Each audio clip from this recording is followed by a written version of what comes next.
C'est l'une des premières mondiales sur ce salon de Paris. Elle est juste derrière moi, c'est la Jeep Avenger. Et alors cette Jeep, c'est la première Jeep 100% électrique. Christian Meunier, bonjour. Bonjour. Vous êtes le CEO de Jeep, la marque américaine. Alors pourquoi vous lancez votre première voiture électrique sur le salon de Paris? En fait, cette voiture, elle a été designée en Europe, elle est faite en Europe et elle a été créée pour l'Europe essentiellement.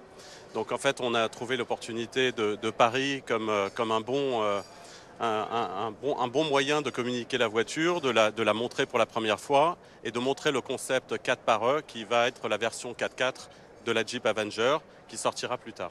Une Jeep 100% européenne, c'est pas forcément très commun. Qu'est-ce que ça a de différent d'une Jeep américaine? C'est un véhicule qui est très compact par nature, qui est très adapté à la vie en ville, à la vie urbaine. Alors juste Mais très qui est compact, dites-nous quelle taille, parce qu'il y a très 4 compact. mètres 08. Ah oui, c'est vraiment Donc très c'est quand compact, même, vraiment, c'est c'est une quand même petite voiture. c'est quand même une très petite voiture. Par contre, très musclée, assez large et qui permet de s'échapper de la ville et de s'amuser sur du tout-terrain aussi. Justement, cette voiture donc destinée pour l'Europe, quelle place elle va avoir dans la stratégie mondiale de Jeep? Est-ce que vous allez demain la vendre aussi aux États-Unis et qu'est-ce qu'elle doit vous permettre sur le marché européen? C'est une voiture qui va nous donner un gros boost en Europe essentiellement. En fait, c'est une voiture qui va repositionner complètement la marque dans l'imaginaire des Français et des Européens par rapport au fait que Jeep, ça n'est pas uniquement des gros SUV, des gros 4x4 avec des gros moteurs.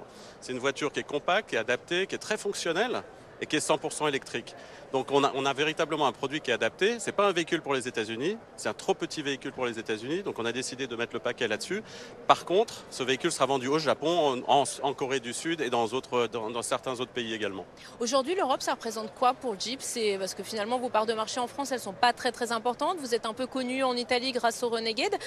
Qu'est-ce que ce véhicule va vous permettre sur le marché européen? En fait, on est très connu en Italie, on fait 10% du marché des SUV, en France on fait 1%.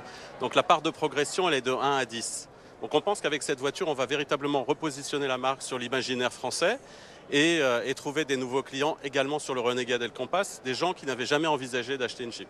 Alors ça, c'est votre première voiture électrique. Justement, comment va se décliner la gamme? Est-ce que vous allez garder l'électrique pour les petits véhicules ou est-ce que demain, on pourra imaginer, je sais pas, un Wrangler qui est un peu votre véhicule iconique en 100% électrique? Alors on est à fond sur l'électrification. On a présenté le mois dernier 3 véhicules qui seront donc lancés en Europe dans les 3 prochaines années, dont l'Avenger l'année prochaine. Et le Recon, qui sera un véhicule de la même famille que le Wrangler, qu'on traiterait tout-terrain, avec les portes qui se retirent, le toit qui se retire, les vitres qui se retirent, donc le Open Air Freedom qu'on appelle, 100% électrique. On aura un Wagoneer S qui sera un véhicule premium de très haute gamme, super tech et tout-terrain standard également, plus un 4e qu'on révélera un peu plus tard. Donc on met le paquet sur l'électrification à 100%. Est-ce que vous pouvez nous expliquer un petit peu comment vous fonctionnez? Parce que c'est vrai qu'en Europe, on se tourne de plus en plus avec 2035 vers le 100% électrique, que ce soit aux États-Unis, que ce soit en Asie. On n'est pas forcément sur la même temporalité. Comment vous faites quand vous êtes un constructeur mondial pour justement arriver à gérer les deux? C'est un peu compliqué parce qu'en fait la vitesse d'électrification varie selon les différents marchés. Je dirais que l'Europe est en avance par rapport au reste du monde. Nous, on a un objectif d'être à 100% électrique en 2030, donc complètement électrifié. 50% aux États-Unis, donc vous voyez, il y a un peu de décalage. Et puis, bien sûr, les autres régions sont un peu plus en retard.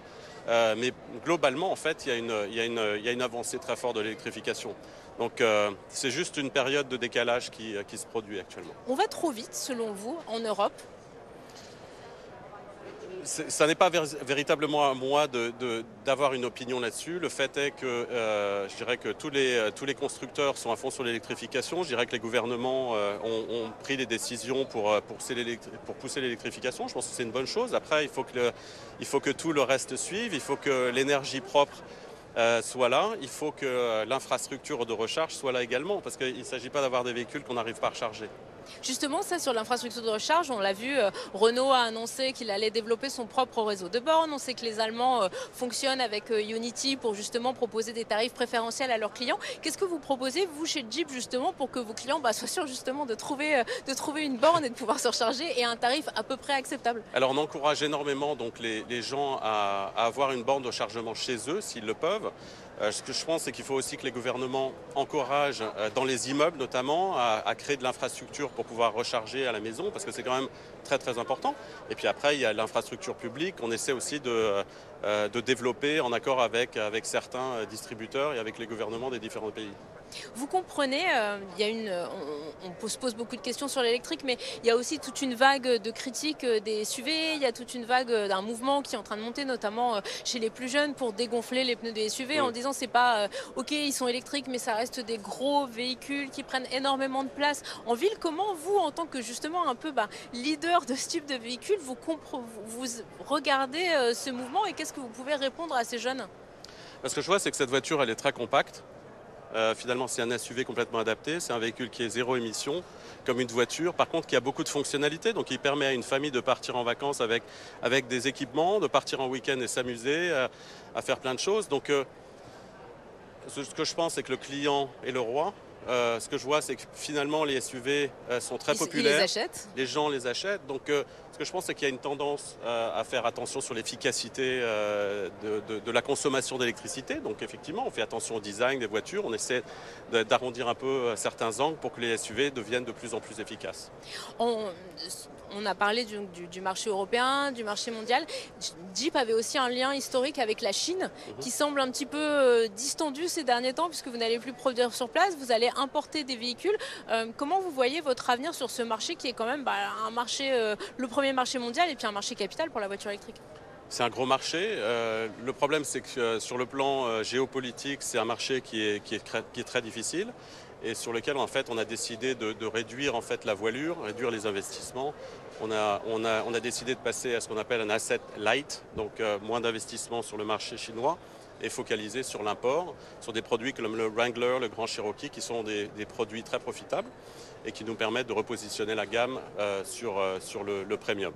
Avenger, c'est un modèle qui, par exemple, pourrait aller en Chine. Il y aurait une clientèle qui existerait sur le marché chinois pour cette voiture? Tout à fait, il y aura une clientèle. Le seul truc, c'est que le marché chinois est un peu saturé sur les petites voitures électriques. Et ce n'est pas notre objectif d'arriver avec des véhicules qui vont se confronter à des prix très très bas.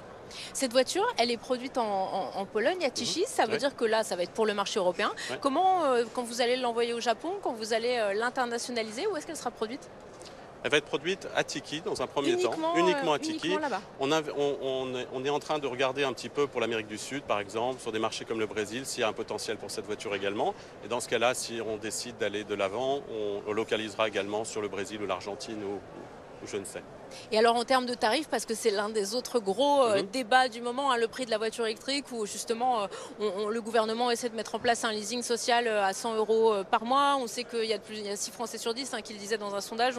Aujourd'hui, la voiture, c'est trop cher pour nous. Comment vous allez la positionner en termes de tarifs pour que justement elle soit le plus abordable possible? Mais la voiture, en fait, en entrée de gamme, et qui sera un véhicule bien équipé, sera en dessous de 30 000 €, donc après les aides du gouvernement. Et on va en fait annoncer aujourd'hui le début de ce qu'on appelle la First Edition, donc l'édition de lancement, qui va être un véhicule tout équipé à 249 € par mois. Donc on fait tout pour justement essayer d'avoir un produit qui soit relativement abordable pour le marché français. Justement, on en est où des prix de l'électrique? Parce qu'on se disait avec la massification, les prix vont baisser. On sait qu'avec les coûts des matières premières, c'est plus compliqué. Comment vous gérez ces deux paramètres? C'est un Rubik's Cube assez compliqué, mais on y arrive et on a beaucoup d'investissements, donc justement sur toute l'électrification, sur l'assemblage des batteries. On a des partenaires en Europe, on a des partenaires en Amérique du Nord qui vont nous permettre d'avoir l'autonomie qu'il nous faut pour pouvoir avancer et multiplier les synergies au sein du groupe de Stellantis. Christian Meunier, merci beaucoup d'avoir été avec nous aujourd'hui, CEO de Jeep.